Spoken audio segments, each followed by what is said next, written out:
नमस्कार बच्चों, मैं पूनम रलन आज आपके समक्ष आपकी पुस्तक बसंत का पाठ 13 एक तिनका लेकर प्रस्तुत हूँ।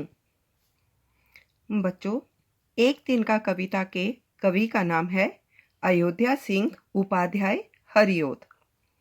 वह इस कविता में कहते हैं, मैं घमंडों से भरा ऐंठा हुआ, एक दिन जब था मुंडेर पर खड़ा, अचानक दूर से उड़ता हुआ, एक तिनका आंख में मेरी पड़ा। बच्चों, किसी भी कविता का जब हम सरलार्थ कहते हैं तो उसके लिए हमें प्रसंग देना होता है। तो इस प्रकार इस कविता में हम ये प्रसंग देंगे। ये पंक्तियाँ बसंत भाग 2 में संकलित कविता एक तिनका से ली गई हैं। इसके कवि श्री अयोध्या सिंह उपाध्याय जी हैं। इसमें बताते हैं कि अहंकारी व्यक्ति का अहंकार तोड़ने के लिए एक तिनका ही बहुत है। इस कविता में कवि कहता है कि एक दिन वह छत के मुंडेर पर न जाने किस अहंकार में डूबा अकड़ कर खड़ा था। उसी समय कहीं से एक तिनका हवा में उड़ता हुआ उसकी आंख में गिर गया। उस तिनके ने बेचैन कर दिया। इसका भाव यह है कि अहंकार में डूबे हुए व्यक्ति को सही मार्ग दिखाने के लिए एक तिनका ही काफी है। मैं झिझक उठा हुआ बेचैन सा, लाल होकर आंख भी दुखने लगी, मूठ देने लोग कपड़े की लगे, ऐंठ बेचारी दबे पांव भगी। कवि कहता है कि आंख में तिनका पड़ने के कारण वह बहुत परेशान हो गया था। फिर तिनके की रगड़ से बेचैन हो दर्द के कारण आंख रगड़ने लगा। लाल होकर आंख भी दुखने लगी थी। आंख में तिनका निकालने के लिए अन्य लोग मेरी मदद करने के लिए आंख को कपड़े की मूठ से सेकने लगे।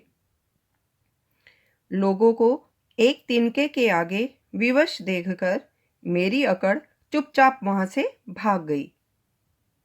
बच्चों, इन पंक्तियों का भाव यह है कि मनुष्य की अकड़ एक छोटी सी वस्तु के समक्ष मजबूर हो ढीली पड़ जाती है।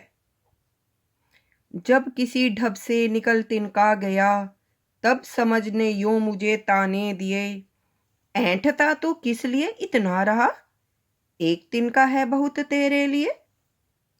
बच्चों, यहाँ ढब का अर्थ है उपाय, तरीका या ढंग। इसका सरलार्थ है, इसमें कवि कहता है कि बहुत प्रयास करने के बाद किसी तरह वह तिनका आंख से निकल गया।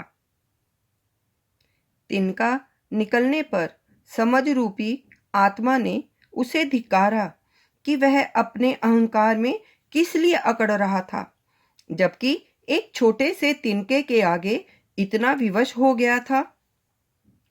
उसके अहंकार को चूर करने के लिए अर्थात उसके अहंकार को तोड़ने के लिए तो केवल एक तिनका ही काफी था। इन पंक्तियों का भाव यह है बच्चों कि अहंकारी मनुष्य एक तिनके के आगे कितना विवश था, तो यह अहंकार किस लिए, अतः अहंकार को नष्ट करने के लिए तिनका पर्याप्त है। तो इस प्रकार हमने इस कविता से क्या सीखा बच्चों कि अहंकार करना व्यर्थ है। हमें अपने किसी भी अच्छे गुण, धन या किसी भी प्रकार का घमंड नहीं करना चाहिए, क्योंकि छोटी से छोटी वस्तु का भी अपना मान होता है। जहाँ सुई काम आ सकती है, वहाँ तलवार काम नहीं आएगी। मुझे आशा है कि आप सब इस कविता को अच्छे से समझ गए होंगे। आप इसको कंठस्थ करें और इसका अभ्यास करें। धन्यवाद।